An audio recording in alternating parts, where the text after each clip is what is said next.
जय श्री कृष्ण दोस्तों, आज का हमारा विषय है मृत्यु के बाद तरवी क्यों मनाई जाती है। आइए इसके बारे में जानते हैं।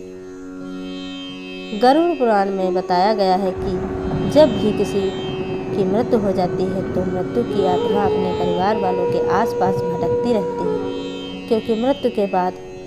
मृत्यु का आत्मा में इतना बल नहीं होता कि मृत्यु लोक से यमलोक की यात्रा तय कर सके। इसलिए आप सब ने देखा होगा कि जब भी किसी मनुष्य की मृत्यु हो जाती है तो उसके परिवार वालों के द्वारा मृत्यु का आत्मा के लिए नियमित पिंडदान किए जाते हैं। गुरु पुराण के अनुसार मृत्यु के बाद 10 दिनों तक जो मृत्यु के नियमित पिंडदान किए जाते हैं उससे मृत आत्मा के विभिन्न अंगों का निर्माण होता है और इसी तरह 11वें और 12वें दिन शरीर पर मांस और त्वचा का निर्माण होता है। फिर 13वें दिन यानी कि तरवी को जब मृत्यु के नाम से पिंडदान किया जाता है तब उसे इससे ही यमलोक तक यात्रा करने की शक्ति प्राप्त होती है। फिर वे आत्मा यमदूतों के साथ निकल पड़ती है। गरुड़ पुराण में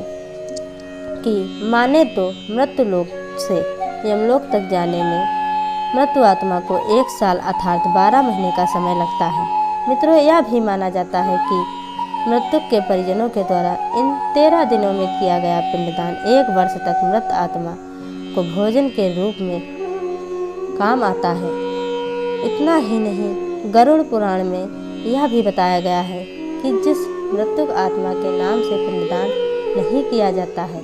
उसे तरवी के दिन यमदूत घसीटते हुए यमलोक की ओर ले जाते हैं और ऐसी आत्मा को यमलोक में बड़ा ही कष्ट पहुंचता है। भूखी आत्मा को जब यमदूतों द्वारा घसीटा जाता है तब उसके शरीर के कई अंग छिल जाते हैं और इस बीच भी मृत्यु के परिवार वालों के द्वारा नियमित पिंडदान या फिर अन्नदान नहीं किया जाता तो उसे पूरे रास्ते में इसी तरह से कष्ट सहने पड़ते हैं। परंतु यदि साल भर के अंदर मृत्यु आत्मा के पिंडदान या फिर अन्नदान कर देता है तो फिर उसे यमदूत घसीटना बंद कर देते हैं, क्योंकि पिंडदान से आत्मा में बल आ जाता है और मैं अपने पांव पर यात्रा करना आरंभ कर देते हैं। इसके अलावा गरुड़ पुराण में यह भी बताया गया है कि तरवी मनुष्य जीवन के 16 संस्कारों में अंतिम संस्कारों का एक अंग है। इसके बिना अंतिम संस्कार की पूर्णता नहीं होती। गरुड़ पुराण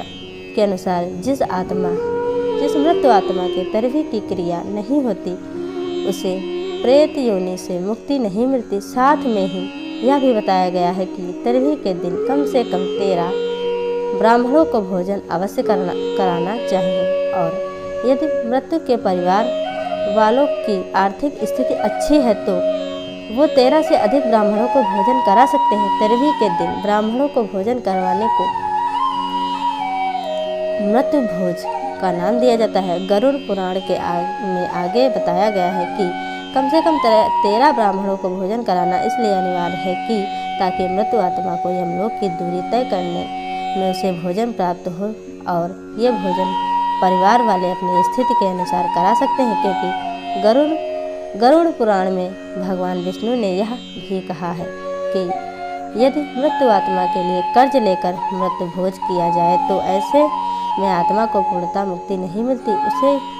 यह देखकर कष्ट होता है कि उसके परिवार वाले उसके श्रद्धा आदि कर्म के लिए कर्ज के तले डूब गए हैं। आगे गुरु पुराण में यह भी बताया गया है कि यदि कोई मृत्यु के परिवार को मृत्यु भोज के लिए विवश करता है यानी कि क्षमता से अधिक लोगों को भोजन कराने के लिए विवश करता है अथवा उसे मृत्यु भोज के लिए पैतृक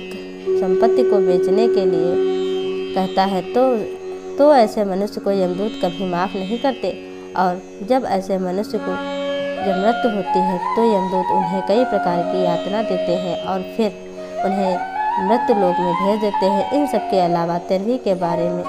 आगे गरुड़ पुराण में बताया गया है कि मृत्यु आत्मा के तरवी होने के बाद परिवार के लोग भी मृत्यु के लिए शोक करना छोड़ देते हैं, जिसकी वजह से वे लोग शोक मुक्त हो जाते हैं और फिर अपने धर्म कर्म में लग जाते हैं, जिससे जीवन की गति आगे बढ़ने लगती है। इसी तरह के वीडियो देखने के लिए हमारे चैनल गोविंद साधना को सब्सक्राइब करें और कमेंट में जय श्री कृष्णा लिखना ना भूलें।